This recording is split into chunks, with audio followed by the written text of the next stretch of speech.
오늘 우리에게 주신 하나님의 말씀은 데살로니가 전서 1장 1절로 4절까지의 말씀입니다. 데살로니가 전서 1장 1절로 4절까지 말씀을 우리 한 절씩 교독하겠습니다. 바울과 실로아노와 디모데는 하나님 아버지와 주 예수 그리스도 안에 있는 데살로니가인의 교회에 편지하노니 은혜와 평강이 너에게 있을지어다. 우리가 너희 모두로 말미암아 항상 하나님께 감사하며 기도할 때에 너희를 기억함은 너희의 믿음의 역사와 사랑의 수고와 우리 주 예수 그리스도에 대한 소망의 인내를 우리 하나님 아버지 앞에서 끊임없이 기억함이니 하나님의 사랑하심을 받은 형제들아 너희를 택하심을 아노라. 아멘.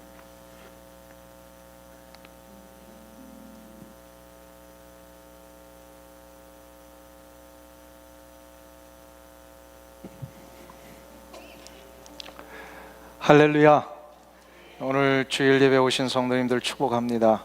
잘 오셨습니다.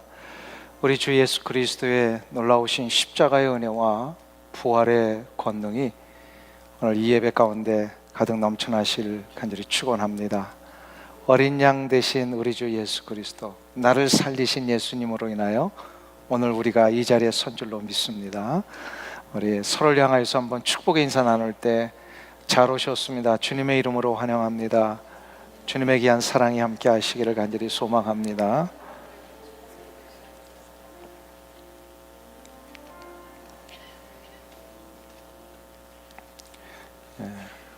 오늘 할렐루야 찬양대 귀한 찬양 감사합니다. 참 감동과 은혜가 있었습니다. 우리 주 예수 그리스도의 어린 양 되심으로 인한 그 희생 때문에 우리가 구원받았다라는 이 놀라운 사실이 우리를 지금 여기 있게 한 것입니다. 간절히 제가 좀 부탁을 드립니다. 다음 주일에는 종료주일로 성찬 예식이 있고요, 3부 때는 우리 중고등부 학생들의 입교 예식이 있습니다. 우리 어린 심령들이 정말로 자신의 믿음의 고백으로 예수님을 고백하는 그런 시간이 될 수 있도록 기도해 주시고요. 또 종료주일 끝나고 한 주간 동안 고난주간 특별 새벽 기도회가 있습니다.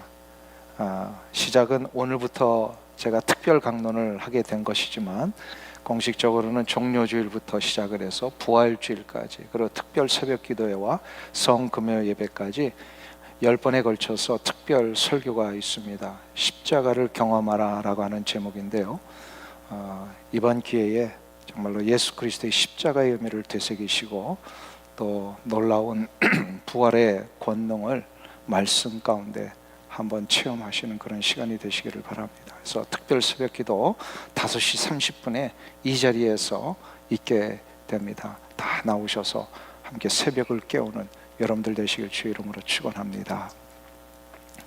지난 시간에 우리는 데살로니가 교회 성도들에게 결코 의심할 수 없는 구원의 열매가 있었다라고 했습니다.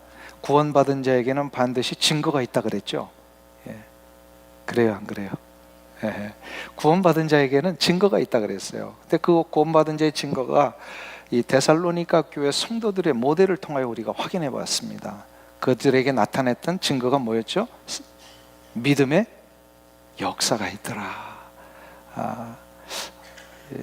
기억이 좀 나세요? 지난주 설교인데 믿음의 역사가 있었어요. 믿음의 역사라고 하는 것은 믿음의 히스토리라는 뜻이 아니라 믿음의 그 놀라운 수고와 헌신을 통하여서 행위로 나타나는 모습들이 있었다라는 거예요. 믿음의 행위가 일어나게 되었습니다. 근데 오늘 본문에 보면은 두 번째 구원받은 자의 증거가 있다고 합니다. 우리 1장 3절을 다시 한번 보실까요? 구원받은 자의 열매 두 번째가 무엇인가? 같이 읽습니다. 너희의 믿음의 역사와 사랑의 수고와 우리 주 예수 그리스도에 대한 소망의 인내를 우리 하나님 아버지 앞에서 끊임없이 기억하매니. 믿음의 역사가 있었고 두 번째로 뭐가 있다고요? 사랑의 수고가 있다는 거예요. 이게 지금 데살로니가 교회 성도들에게 나타난 구원받은 자의 증거였어요. 왜 사도 바울은 데살로니가 교회 성도들이 사랑을 했다, 사랑을 실천했다 그러지 않고요, 사랑의 수고를 했다라고 표현을 하신 걸까요? 여기서 수고라고 하는 것은 영어로 번역을 하면, 헬라 원문을 영어로 번역을 하면 레이버라고 하는 뜻입니다. 노동이라는 뜻입니다. 힘을 쏟는 일을 얘기를 합니다. 다시 말해서 데살로니가 교회 성도들의 사랑은 단순히 로맨틱한 감정적인 차원에서 끝난 게 아니라 저들의 사랑은 땀을 흘리고 힘을 쏟아내는 구체적인 행동으로 나타났다는 겁니다. 그러니까 계속해서 행위와 우리의 삶의 실천을 지금 강조하고 있죠. 믿음도 그렇고 사랑도 그렇고 구체적으로 나타나는 거예요. 우리 아내는 남편에게, 남편은 아내에게 우리가 매일마다 고백하는 게 있죠. 뭘 고백하죠? 저는 하는데 여러분들 안 하세요? I love you. 사랑해, 사랑해. 근데 이 사랑해라고 하는 고백이 진짜인지를 증거하기 위해서는 그 사랑에 대한 구체적인 수고가 있어야 된다는 거예요. 수고가 있더라는 거예요. 레이버라고 했습니다.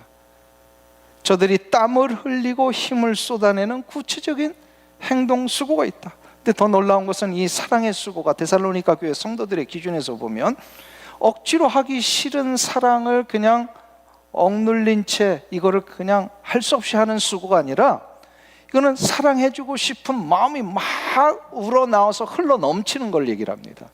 억지로 하는 게 아니에요. I love you 하는데 말로만 하고 그 다음부터는 그냥 아무것도 안 하는 이런 게 아니라 막 진짜 사랑하는 거예요. 우리 할렐루야 찬양대를 향하여 I love you. 이게 뭐예요? 진짜 너무 사랑이 막 이렇게 막 주고 싶은 거잖아요. 예, 이렇게 수고하고 헌신하는데 이게 얼마나 애를 쓰는 일입니까?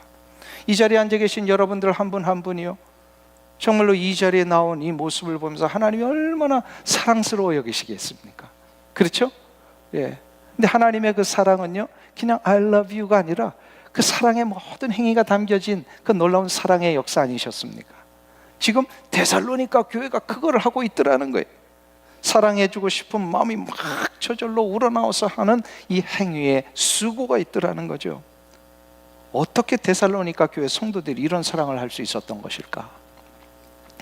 지난 시간에 우리가 살펴본 대로 데살로니가라고 하는 도시 자체가 로마 제국하에서 손꼽히는 부유한 도시 중에 하나라고 그랬습니다. 로마 정부로부터 자유도시의 특권을 부여받아 가지고요, 세금 면제 혜택도 받았고 자치권을 인정을 받았어요. 또한 더 놀라운 이 하드 인프라가 있었어요. 로마 제국을 동서로 관통하는 유명한 에그나티아인가요? 하여튼 그 동서로 이어지는 그 유명한 그 로마의 그 길이 아시죠? 그 대리석으로 이렇게 쫙 깔려 있어가지고 그 길만 하면 로마까지 가는 그런 이 제국 안에 큰 에그나티아라고 하는 이 그 가도가 있어요. 지금으로 보면 고속도로예요. 다 돌로 깔아가지고요, 군인들도 막 그 길로 거침없이 달려갈 수 있고 마차도 달려갈 수 있고. 근데 이 군인용으로만 쓴 것이 아니라 경제 활동을 하는 무역 상인들도 이 길을 이용을 했어요. 그러다 보니까 이 도시를 관통하고 있는 에그나티아 가도 때문에 데살로니가 교회가 데살로니가 도시가 굉장히 부유해졌고 사람들이 모이기를 시작을 했습니다. 이 부유한 도시. 그런데 정작 그 안에서 신앙생활하고 있는 데살로니가 교회 성도들은 매우 가난하게 살았다는 거예요. 왜 그런지 우리 지난주에 살펴보았죠. 고린도 후서 8장 2절 같은 경우에는 극심한 가난 가운데 있었다라고 하는 표현까지 나옵니다. 왜냐하면 저들은 우상숭배를 거절했거든요. 우상숭배를 거절한 모든 대가, 바로 경제행위로부터 배제당해야 됐습니다. 아무것도 경제적으로 행동할 수가 없어요. 길드 조직에서 축출당합니다. 우상숭배를 안 하니까. 길드 조직을 해야, 길드 조직에 들어가야 그들이 맨날 그 멤버십 확인하는 게 신전 제사를 통하여 먹고 마시는 이거 해놔야 멤버십을 분명하게 컨펌 해줬는데 이거 안 하니까 저들이 길드 조직에 못 들어가고, 길드 조직에 못 들어가니까 경제행위를 할 수가 없었어요. 근데 더 심각한 게 있어요. 우상 숭배 안 하니까, 황제 신전에 절을 안 하니까 정치적인 반역자가 돼버리는 거예요. 그러니까 저들은요, 목숨의 위협도 받았고 경제적으로도 극심한 가난 가운데 있었습니다. 사도행전 17장에 보면 그 한 일례가 나옵니다.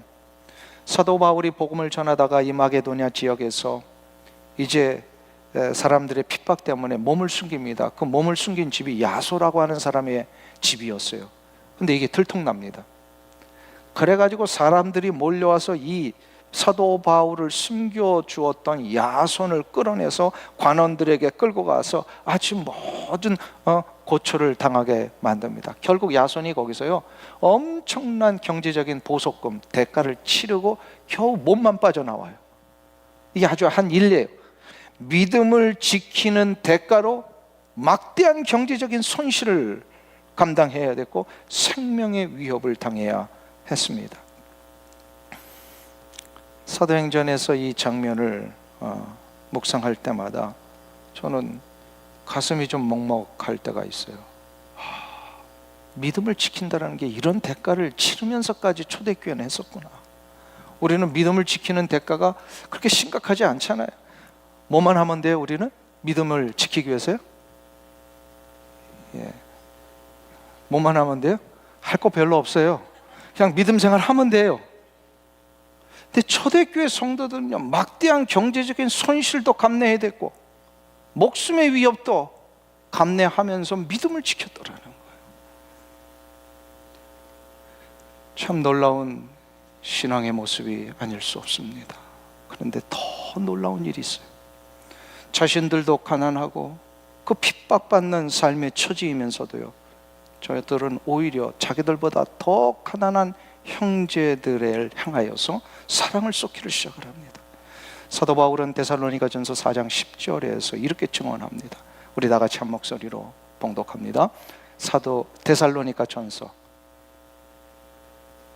4장 10절. 이럴 때는 이제 우리 성경을 찾아봐야 돼요. 저 위에 나왔네요. 같이 읽겠습니다. 너희가 온 마게도냐 모든 형제에 대하여 과연 이것을 행하도다. 형제들아 권하노니 더욱 그렇게 행하고. 이게 무슨 얘기입니까? 사도 바울은 데살로니가 교회 성도들에게 더 이상 형제 사랑을 어떻게 하라 이거 가르칠 필요가 없었다는 거예요. 너무 잘하고 있었으니까.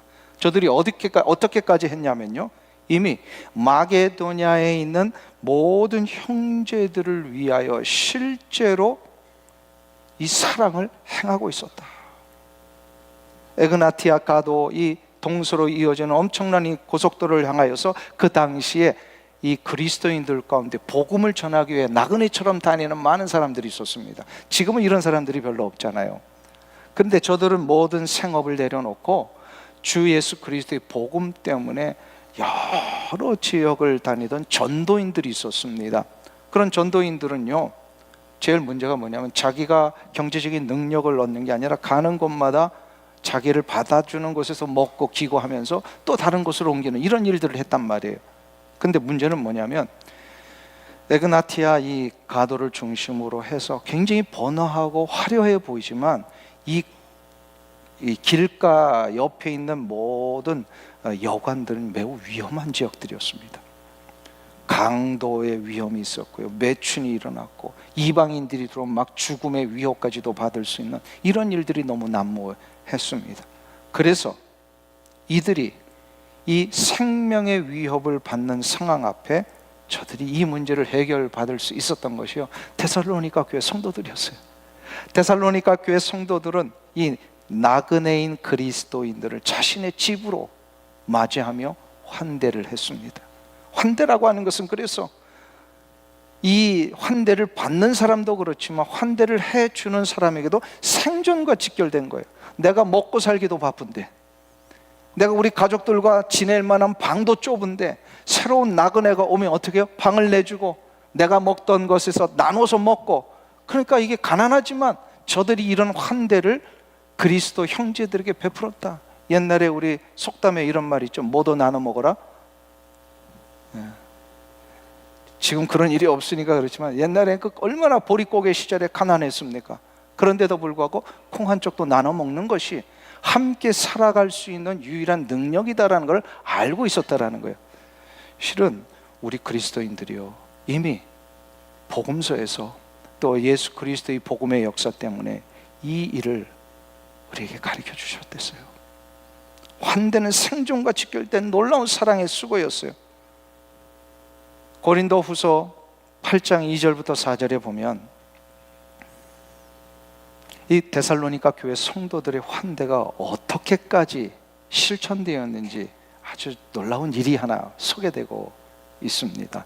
우리 고린도후서 8장 2절부터 2절부터 4절까지 우리 같이 한 목소리로 봉독하겠습니다. 환난의 많은 시련 가운데서 그들의 넘치는 기쁨과 극심한 가난이 그들의 풍성한 연보를 넘치게 하게 하였느니라. 내가 증언하노니 그들이 힘대로 할 뿐 아니라 힘에 지나도록 자원하여 이 은혜와 성도 섬기는 일에 참여함에 대하여 우리에게 간절히 구하니. 여기 4절을 한번 보세요. 이게 무슨 뜻이냐면요, 데살로니가 교회 성도들은요 헌금에 참여하기를 간절히 구했다라고 합니다.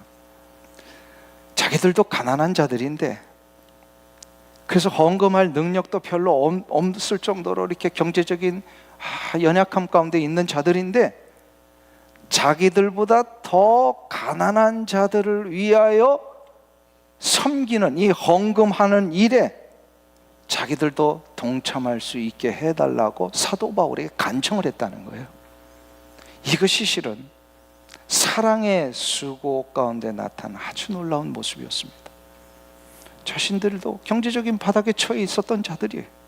이런 상황에서 자기들보다 더 어려운 처지에 있는 형제들에 대한 눈을 계속해서 잃지 않았습니다. 가난한 형제들에 대한 눈을 잃지 않았어요. 어떻게 이게 가능했을까요? 이거 쉬운 일이 아니잖아요. 나도 힘든데 연약한 자들을 돕는 거, 이게 쉬운 일이 아니잖아요. 어떻게 이게 데살로니가 교회 성도들이 가능했습니까? 이 부분에 대하여서 미네소타에서 베들레헴 침례교회를 개척하셔서 오랫동안 목회를 하셨던 존 파이퍼 목사님이요, 고린도 후서 8장을 해석하면서 이 부분에 대한 통찰력을 우리 가운데 전해주고 계십니다. 이런 얘기를 하세요. 사랑은 하나님 안에서 누리는 기쁨이 이웃의 필요를 향해 흘러넘치는 것입니다. 그러니까 다시 말해서요, 사랑이라고 하는 것은 그냥 감정적으로 억지로 하는 것이 아니라 내 안에 하나님이 주신 이 기쁨이 흘러넘치는 거라는 거예요. 그러면서 마게도냐 성도들의 마음 속에는 어떻게 이 기쁨이 넘칠 수 있었느냐? 바로 십자가의 은혜를 체험했기 때문이다. 십자가의 은혜로 말미암은 기쁨이 너무나도 강력하게 차올랐기 때문에 그 기쁨이 극심한 가난이라고 하는 자기들이 이렇게 울타리처럼 쳐놓고 있는 인생의 댐을 무너뜨리고 이웃을 향한 풍성한 연보와 환대로 터져 나온 것이다. 이런 이야기를 합니다. 놀라운 통찰력이요, 놀라운 해석이라고 생각합니다. 존 파이퍼 목사님은 정확하게 보셨어요. 데살로니가 교회 성도들이 자기들도 힘든데 어떻게 이렇게 다른 가난한 자들 위해서 연보를 할 수 있었느냐?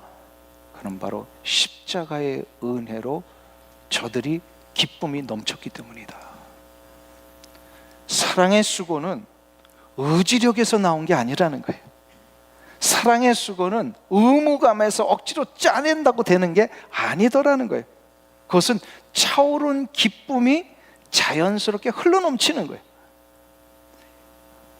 마치 댐이 물이 넘치면서 흘러넘치면서 그 댐이 그냥 툭 터져서 물이 콱콱 흘러나오듯이 우리 안에 있는 예수 그리스도로 인한 십자가의 대속의 은총과 그것을 받은 것으로 인하여 나타나는 기쁨의 그 생수가 우리를 이렇게 탁 막았던 댐을 다 무너뜨리고 이것이 흘러넘치게 하는 역사가 일어난다는 거예요. 이게 바로 사랑의 수고의 가장 중요한 원리예요. 자, 그래서 기쁨은, 사랑을 할 수 있는 기쁨은 어디서 왔다고요? 십자가에서 왔습니다. 복음에서 온 거예요. 나 같은 죄인을 위해 하나님은 당신의 아들을 십자가 위에 달려 넣으시고 그 몸을 찢으심으로 우리를 향한 그 사랑을 십자가에서부터 흘러넘치게 하셨어요. 혹시 이 자리에 계신 여러분 가운데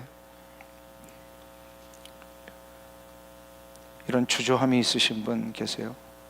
내가 저 사람 사랑해야 되는 건 아는데, 저 사람을 사랑해야 된다는 건 내가 분명히 아는데 사랑이 안 돼. 그런 경우 있잖아요. 저 사람 사랑해야 되는데 사랑이 안 되는 경우가 있어요. 주님의 몸된 교회와 하나님의 나라의 확장을 위하여, 영적인 일을 위하여 사역을 하고 이 일에 동참해야 되는 건 아는데 이게 부담이 돼서 안 되는 경우가 있어요. 왜 그럴까요? 이게 안 되는 이유가 왜 그럴까요? 사랑이 안 되고 헌신이 안 되는 이유가 뭘까요? 나의 인간적인 의지를 가지고 하려고 했기 때문에 그렇습니다. 그것은 나의 인간적인 의지로 되는 게 아니에요. 그것은 내 안에 십자가의 은혜가 흘러 넘쳐야만 되는 거예요. 십자가의 은혜가 흘러 넘치기 위해서는 우리가 하나님이 우리를 위하여 허락하신 이 놀라운 다함이 없으신 십자가의 사랑 앞에 계속해서 머물러 앉아 있어야 합니다. 그때 십자가의 감격이 내 안에서부터 체험되어질 때에 그 십자가의 체험은 나로 하여금 기쁨이 용솟음치게 합니다. 이 용솟음치는 기쁨은 결국 나의 인간적인 딱딱한 댐들을 무너뜨리고 이 기쁨이 사랑의 수고로 다른 이들에게 흘러가게 되어 있습니다. 그래서 사랑의 수고의 원동력은 기쁨이고요. 기쁨이 있어야 사랑할 수 있는 거예요. 근데 그 기쁨의 진정한 뿌리는 십자가의 사랑입니다. 십자가예요. 예일대학교 신학부에는 독특한 경력을 가진 교수님 한 분이 계셨습니다. 동유럽의 크로아티아 출신의 미로슬라프 볼프라고 하는 교수님이세요. 이미 우리가 잘 알고 있듯이 그 발칸반도 유고슬라비아를 중심으로 유고슬라비아 연방이 있을 때 얼마나 엄청난 이 내전이 있었습니까? 서로 이 언어가 다르고 종족이 다르다는 것 때문에 막 서로 막 싸우고 전쟁을 일으키고 죽이고, 이게 1990년대에 있었던 아주 심각한 일입니까? 이 미로슬라프 볼프 교수는 그 발칸반도 안에 있는 그런 삶을 살았는데 거기서 극적으로 탈출해서 미국에 와가지고 공부하고 교수가 되신 분이에요. 그래서 그는 늘 이 조국에 대한 아픔이 있었어요. 자기의 조국은 인종청소, 학살로 피바다가 되고, 그래서 크로아티아인, 세르비아인, 보스니아인들이 서로 막 죽이는 이런 원수가 되어서 서로 하나 되지 못하고 이런 일들이 아주 만연되어 있었습니다. 근데 1993년도에 이분이 베를린의 한 대학에 초청되어서 강연을 갑니다. 그래서 강연이 끝나고 내려올 때에 그의 스승이었던 위르겐 몰트만이라고 하는 유명한 신학자가 계세요. 이 위르겐 몰트만 교수가 볼프 교수에게 다가와서 아주 단도직입적으로 묻습니다. 볼프 자네는 크로아티아 마을을 불태우고 사람들을 학살한 세르비아 민병대원들을 용서할 수 있겠는가? 그거를 단도직입적으로 묻습니다. 이때 볼프 교수가요, 대답을 못합니다. 한동안 주저해요. 어떻게 대답을 해야 될지도 모르고 자기 마음에는 아직도 그 세르비아 사람들에 대한 미움이 있잖아요. 자기 종족을 그렇게 막 학살했던 사람들. 그러다가 겨우 대답을 합니다. 아니요, 저는 지금 그들을 끌어안을 수 없습니다. 하지만 제가 아는 한 그리스도인으로서 마땅히 저들을 끌어안아야 된다는 거는 알고 있습니다. 이렇게 대답을 합니다. 이런 대답을 할 수밖에 없었던 볼프 교수는 자기 자신에 대한 너무 수치심이 몰려오는 거예요. 신학자요, 성경을 안다고 하면서, 주를 위해 산다고 하면서 이런 사랑을 실천하지 못한 것에 대한 너무 수치심이 몰아가지고요, 이 문제에 한동안 빠져 있었습니다. 해결을 못하고. 그러다가 수년이 지난 후에 그가 다시금 이 문제 앞에 결단을 합니다. 그리고 그 결단에 대한 증명으로 책을 하나 써요. 배제와 용서라고 하는 책을 씁니다. 이 책의 핵심이 이거예요. 인간 사회의 모든 비극은 타자를 밀어내는 배제에서부터 시작이 된 것이다. 이게 그 책의 아주 첫 출발이에요. 모든 인간의 비극은 배제에서부터 시작이 됐다. 그러니까 예를 들어서 이런 거죠. 우리는 다른 사람, 나와 저 옆에 있는 타자가 의견이 다르고 인생관이 다르면요, 어떻게 하죠? 제거하거나 억압하거나 무관심으로 배제시켜 버립니다. 이것이 타락한 인간의 본성이라고 볼프 교수가 얘기를 해요. 그런데 그가 여기서 끝나지 않고요, 이와는 정반대의 일이 있었다라고 얘기를 합니다. 바로 하나님의 십자가의 사랑이었어요. 하나님은 십자가에서 정반대의 일을 행하셨습니다. 그것이 바로 로마서 5장 8절이라고 합니다.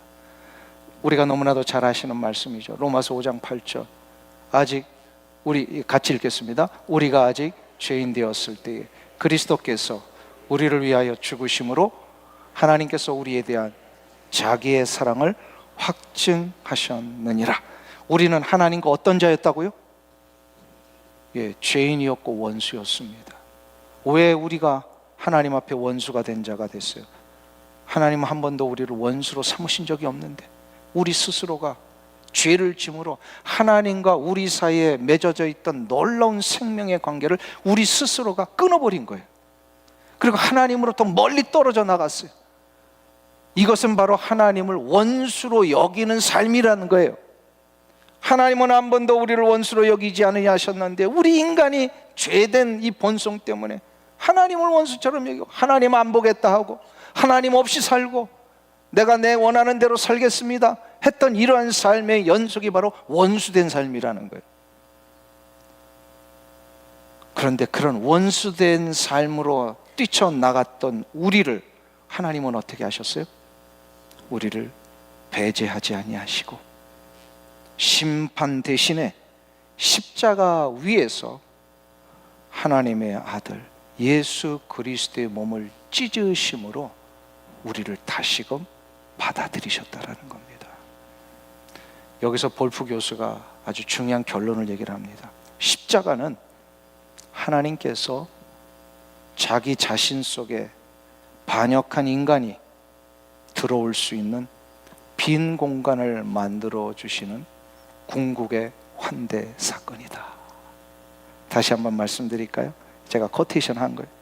십자가는 하나님께서 자기 자신 속에 반역한 인간이 들어올 수 있는 빈 공간을 만들어내신 궁극의 환대 사건이다. 원수된 우리를 환대해 주신 사건이 십자가라는 거예요. 하나님이 그래서 원수되었던 우리들을 먼저 팔을 벌려주셨어요. 그 팔이 결국 십자가에 못 박히셨습니다. 십자가에 못 박히신 그 두 팔로 우리를 환대해 주셨기 때문에 우리가 받아들여졌고 살았고 가치와 의미 있는 존재가 된 것입니다. 그럼 여기서 우리는 끝나면 안 되잖아요. 우리가 그런 존재라는 거예요. 그러면 이렇게 놀라운 환대를 받은 우리는 이제 다른 이들을 어떻게 환대해야 합니까? 어떻게 타자를 포용하고 환대하는 사랑의 수고를 실천할 수 있는 것일까요? 이것이 실은 볼프 교수가 이 책의 결론으로 얘기를 합니다. 4가지를 결단하라 그래요. 요거는 우리가 좀 외우시면 좋을 것 같아요. 근데 적으시는 분도 좋고요, 아주 뚜렷하게 이거를 보시면서요 좀 가슴에 담으시면 좋을 것 같아요. 4가지가 있어요. 첫 번째로 한번 따라 하실까요? 2팔 벌리기. 이 볼프 교수가요 2팔을 벌리라는 거예요. 먼저 누군가를 환대하기 위해서는 내 마음에 타자가 들어올 빈 공간을 만들라는 거예요. 이 빈 공간을 만들기 위해서는요, 어떨 때는 상처받을 각오를 하라는 거예요. 내가 먼저 두 팔을 벌릴 때 실은 상처받을 수 있어요. 에이, 괜히 두 팔 벌렸는가? 괜히 저 사람 타자를 맞이하라고 했는데 이러다가 괜히 안 좋은 일이 일어나면 어떡하지? 하면서 두 팔 벌 때 주저함이 있는데, 그렇지 말고요, 상처받을 각오하고 방어적인 댐을 다 무너뜨리고 두 팔 벌리래요. 근데 두 번째로 해야 될 게 있어요. 따라하겠습니다. 기다리기. 첫 번째는 두 팔 벌리기, 두 번째는 기다리기. 팔을 벌린 채 상대가 다가오기를 강요하지 말고 인내하며 기다리라는 거예요. 포용이라고 하는 것은 뭐냐? 환대라고 하는 것은 뭐냐? 우리는 대부분 두 팔은 벌릴 수 있어요. 그런데 벌리는데 상대방이 안 와. 그럼 어떻게 돼요? 괘씸하게 내가 팔까지 벌렸는데 안 와? 이런 경우가 꽤 많습니다. 그러면 나는 한 번은 기다린다. 근데 우리 한인들은 몇 번까지 기다려줘요? 3, 4번. 3번은 기다려주잖아요. 그런데 볼프 교수는 그렇게 얘기를 하는 게 아니라요, 올 때까지 기다리래요. 인내하라는 거예요. 만일에 억지로 오게 만드는 거, 이거는 포용이 아니라 억압이랍니다. 그렇게 하면 안 된다는 거예요. 그래서 두 팔을 벌리고 기다리기.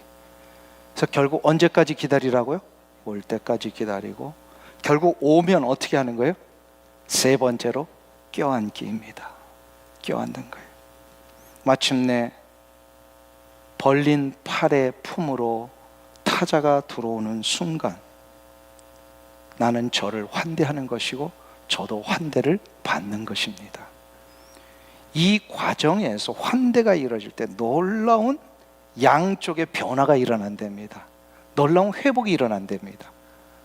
팔을 벌려 안아준 나에게도 회복이 일어나고 안긴 타자도 회복이 일어난다는 거예요. 네, 마지막 네 번째가 있어요. 저는 이 네 번째가 더 놀라운 통찰력이었다라고 생각을 해요. 이렇게 안아주고 나서는 다시 두 팔을 벌리랍니다.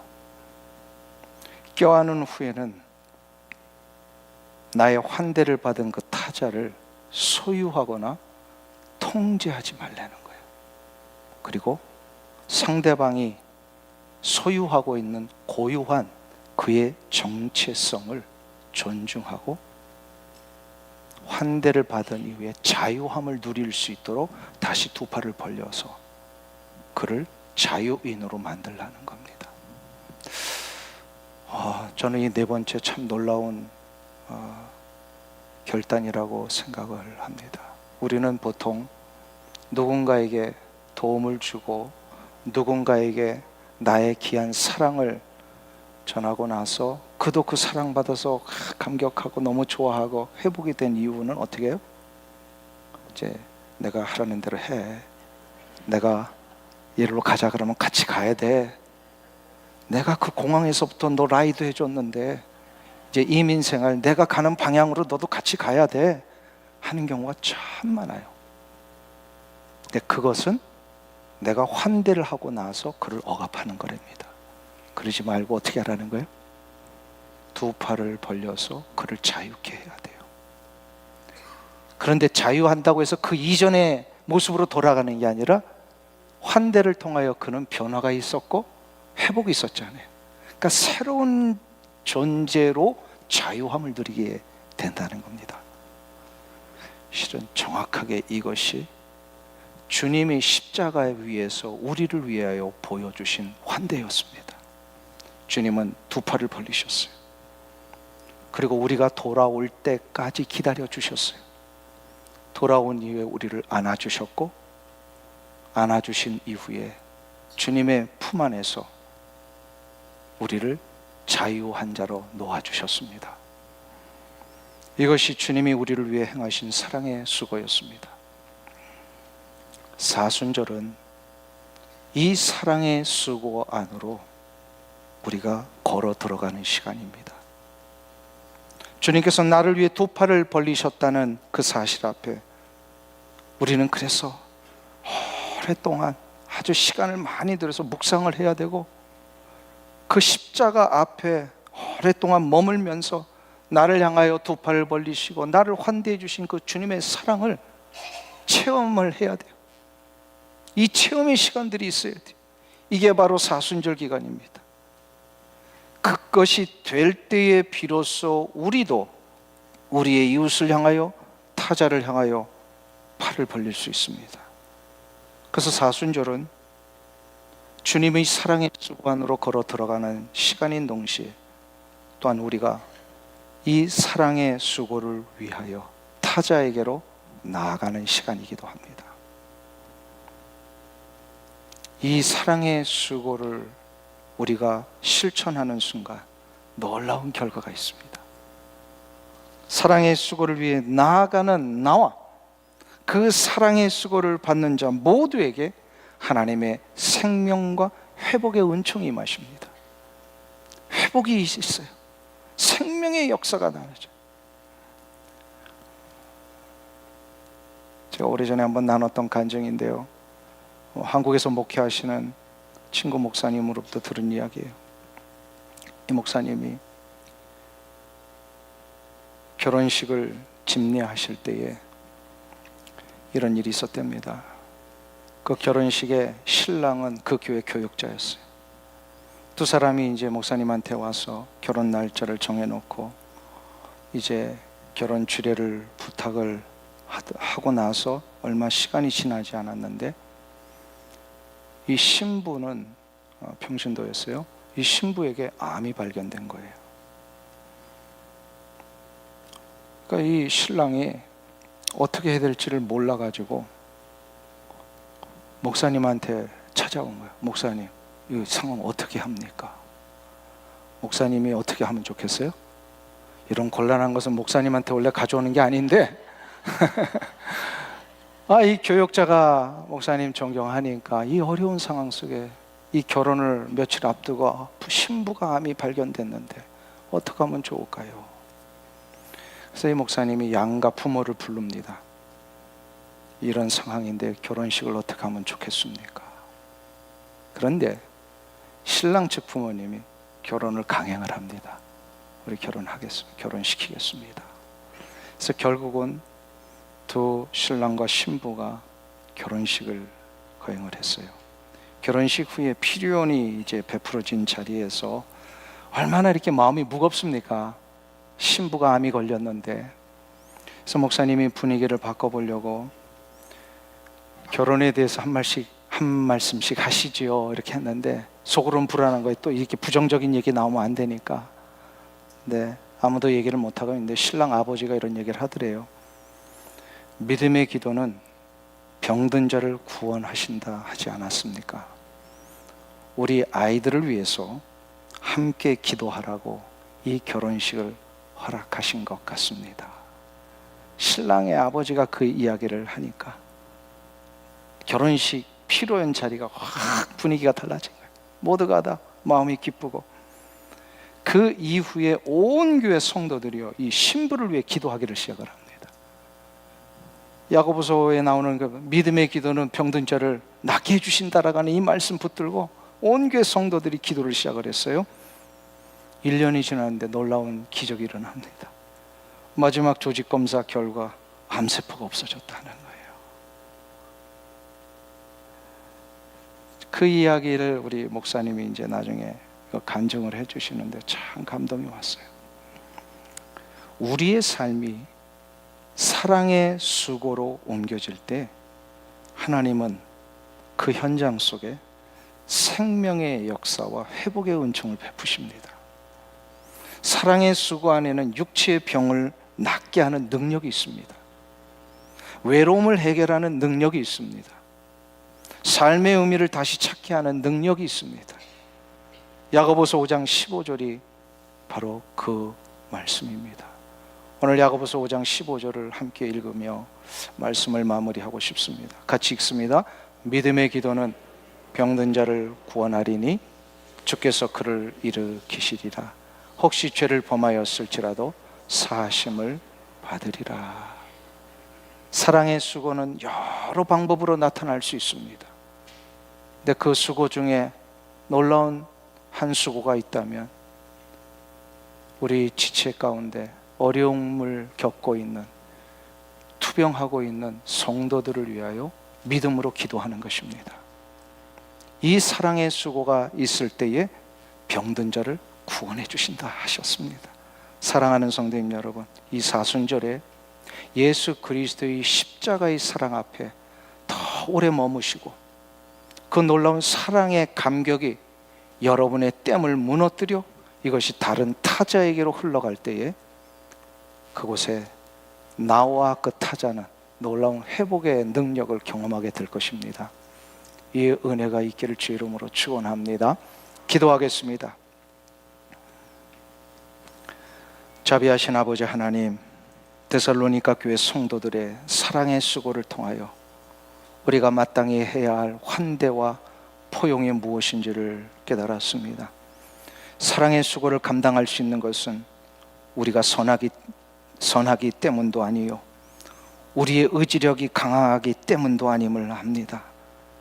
우리가 사랑의 수고를 할 수 있는 것은 우리보다 먼저 하나님께서 우리를 향해 두 팔을 벌리셨기 때문이오니 그 놀라운 십자가의 사랑이 내 안에서부터 흘러넘쳐 우리의 가족과 우리의 이웃과 전혀 나와 다른 타자들을 향하여 저들에게 전달될 수 있도록 인도하여 주시옵소서.